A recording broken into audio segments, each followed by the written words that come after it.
ये तब की बात है जब मैं 18 साल का था। अपने होम टाउन से अपने कॉलेज की तरफ जा रहा था। मैंने अपना सारा सामान अपनी सस्ती एसयूवी की डिक्की और पिछली सीट में ठूंस दिया था। यह न केवल मेरी पहली लंबी ट्रिप थी, बल्कि यह भी पहली बार था कि मैं अपने परिवार से लंबे समय तक दूर रहूं, इसलिए मैं काफी घबराया हुआ था। खैर, मैं जिस डायरेक्शन में जा रहा था मुझे बताया गया था कि टोटल डिस्टेंस 600 मील है, जिसे मैंने 2 दिनों की ड्राइविंग में डिवाइड किया। मैं नक्शे में बताए गए रास्ते से जा रहा था और अनुमान था कि मैं रात 11 बजे होटल पहुंच जाऊंगा, लेकिन ट्रैफिक और पेट्रोल भरवाने के वजह से मुझे पता था कि मैं संभवतः बहुत देर से वहां पहुंचूंगा। शाम 7 बजे तक सूरज पूरी तरह से ढल चुका था। रोड पर रात होने की वजह से बहुत कम गाड़ियां दिख रही थीं और मैं देखता था कि उनकी हेडलाइट धीरे धीरे मेरे सामने से फीकी पड़ जाती थी, लेकिन अधिकांश ड्राइव के दौरान केवल मैं ही था। इससे मैं वास्तव में बहुत थक गया और ऊब गया। रात के करीब 10 बजे मैंने तय किया कि मैं अगले पेट्रोल पंप पर रुकूंगा। करीब 10 मिनट बाद मैं सड़क से बाहर निकला और एक पेट्रोल पंप तक पहुंच गया। इतनी दूर होने के कारण यह कोई शहर नहीं था। यह सचमुच एक पेट्रोल पंप था जिसमें कुछ पंप और एक छोटा सा सुविधा स्टोर था। मुझे सड़क पर या पार्किंग में कोई अन्य कार नहीं दिखी और न ही आसपास के किसी घर या इमारत की रोशनी दिखी। मैं सीधे एक पंप के पास गया और अपना टैंक भरने के लिए बाहर निकला, और जब मैंने चारों ओर देखा तो एक आदमी ने मुझे लगभग डरा दिया। मेरी तुलना में वह बहुत बूढ़ा था, शायद 50 के दशक का। अगर मैं अनुमान लगाऊं और ईमानदारी से कहूं तो वह बेघर लग रहा था, लेकिन फिर भी और उसकी छोटी सी मुस्कान ने मुझे और अधिक सहज महसूस नहीं कराया। नमस्ते, क्या आपको कुछ चाहिए? मैंने कहा। वह आदमी मेरी कार से कुछ फीट की दूरी पर रुका और जवाब देने से पहले लगभग सावधानी से चारों ओर देखा। उसने मुझसे कहा कि हाईवे पर वापस निकल जाओ।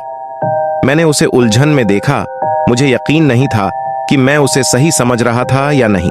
उसने मेरे पीछे एग्जिट की ओर इशारा किया और अपनी बात दोहराई, हाईवे पर वापस निकल जाओ।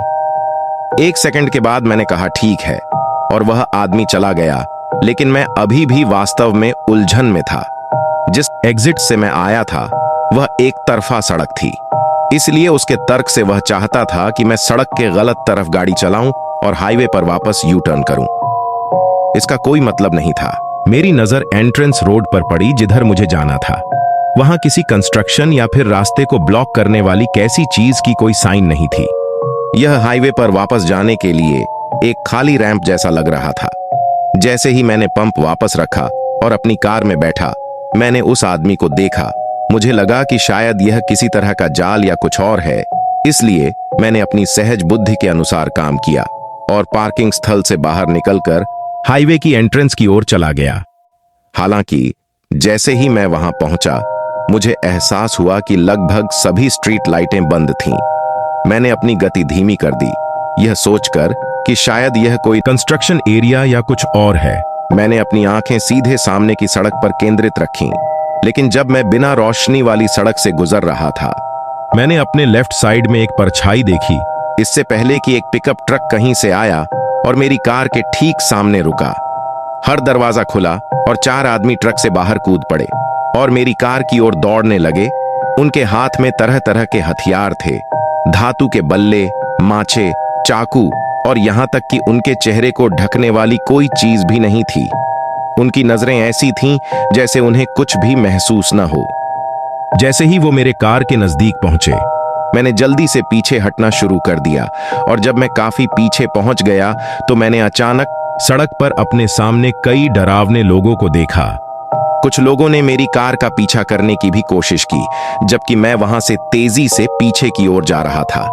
जैसे ही मैं कर सका, मैंने कार घुमाई और तेजी से भाग गया। जब मुझे लगा कि मैं सुरक्षित हूं, तो मैंने पुलिस को फोन किया, लेकिन किसी कारण से मुझे कभी कॉल बैक नहीं मिला।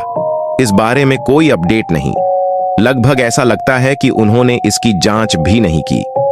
विडंबना यह है कि यह पेट्रोल स्टेशन पर मौजूद वह खौफनाक बूढ़ा आदमी था जिसने मुझे उस गंदगी में फंसने से रोकने की कोशिश की, या कम से कम मुझे लगता है कि वह यही कर रहा था। किसी भी तरह से मैं अपनी जान बचाकर उस जगह से बाहर निकलने के लिए अविश्वसनीय रूप से भाग्यशाली था, क्योंकि मुझे नहीं पता कि वह क्या था या वे सभी क्या करने की योजना बना रहे थे। इस वीडियो में फिलहाल इतना ही। ऐसे और वीडियोस देखने के लिए सब्सक्राइब करने के बाद बेल आइकन दबाना ना भूलें।